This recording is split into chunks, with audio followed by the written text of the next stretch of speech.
ನಿನ್ನೆ ಒಂದು ಸಮಿತಿ ರಚನೆ ಆಗಿದೆ ಸರ್, ಯಾವುದು ಬಿಡದಿ ವಿಚಾರವಾಗಿ. ಇದು ಇಂಥ ಇಂಥ ಒಂದು ತೀರ್ಮಾನ ನಿಜಕ್ಕೂ ನಗುಪಾಟ್ಲ ಏನ್ ಹೇಳಿ. ಈಗ 30 ದಿನದಲ್ಲಿ ಅದೆಂತದ್ದು ಹೊಸದಾಗಿ ರಿಟೈರ್ಡ್ ನ್ಯಾಯಮೂರ್ತಿ ಇರ್ಬೇಕೇನೋ, ಗುರುನಾಥೋ ಏನೋ ಗೊತ್ತಿಲ್ಲ ಹೆಸರು, ಅವರ ಒಂದು ನೇತೃತ್ವದಲ್ಲಿ ಈಗ ಅದೆಂತದ್ದು ಸಮಿತಿ ವರದಿ ತಗತ್ತಾರಂತಲ್ಲ.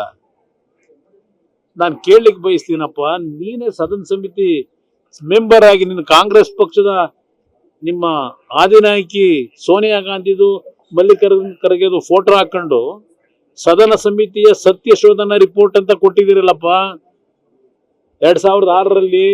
ಇದೇ ಬಿಡದಿ ಬಗ್ಗೆ, ಬಿಡದಿ ರೈತರನ್ನೆಲ್ಲ ಭೇಟಿ ಮಾಡಿ ಅವ್ರ ಜೊತೆ ಅವ್ರ ಕಷ್ಟ ಸುಖ ಕೇಳಿ ಆ ತೋಟಗಳನ್ನೆಲ್ಲ ನೋಡಿ ಒಂದು ವರದಿ ಕೊಟ್ಟಿದ್ದೀರಲ್ಲಪ್ಪ ಸದನ ಸಮಿತಿದು 2006ರಲ್ಲಿ.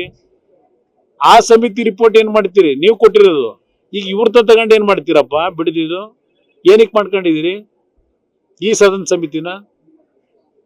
ಏನಾದ್ರು ಮುಖ್ಯಮಂತ್ರಿ ಒಂದು ಪರಿಜ್ಞಾನ ಬೇಡವಾ? ನೀವೇ ಮುಖ್ಯಮಂತ್ರಿನೇ ಅವತ್ತಿನ ಸದನ ಸಮಿತಿ ಸದಸ್ಯ.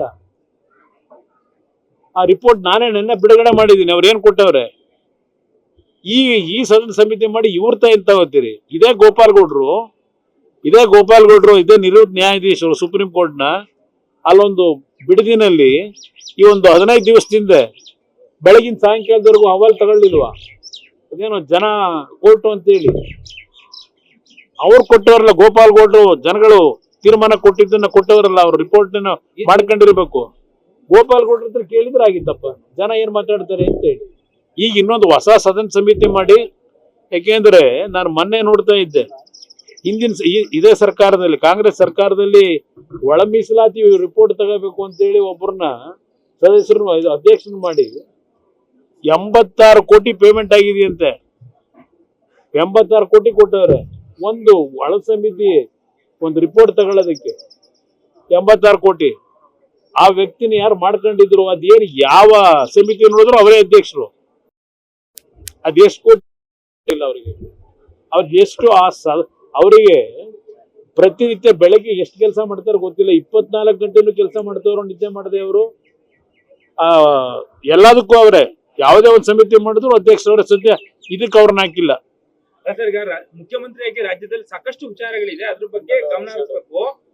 ಡಿ.ಕೆ. ಶಿವಕುಮಾರ್ ಮುಖ್ಯಮಂತ್ರಿ ಆದಾಗಿಂದ ಕೂಡ ಬಿಡದಿ ಒಂದು ಕೆಲಸವನ್ನ ಸಂಪೂರ್ಣ ಮಾಡ್ಬಿಡೋಣ ಅನ್ನೋ ಯಾವುದೂ ಆಗಲ್ಲ. ಅದು ಯಾಕೆ ನಾನು ಹೇಳ್ತೀನಿ ಕೇಳಿ, ಬಿಡದಿ ಕಾರ್ಯಕ್ರಮವೂ ಆಗಲ್ಲ, ಬಿಡದಿದು ಯಾವುದೇ ಕಾರಣಕ್ಕೂ ಆಗಲ್ಲ.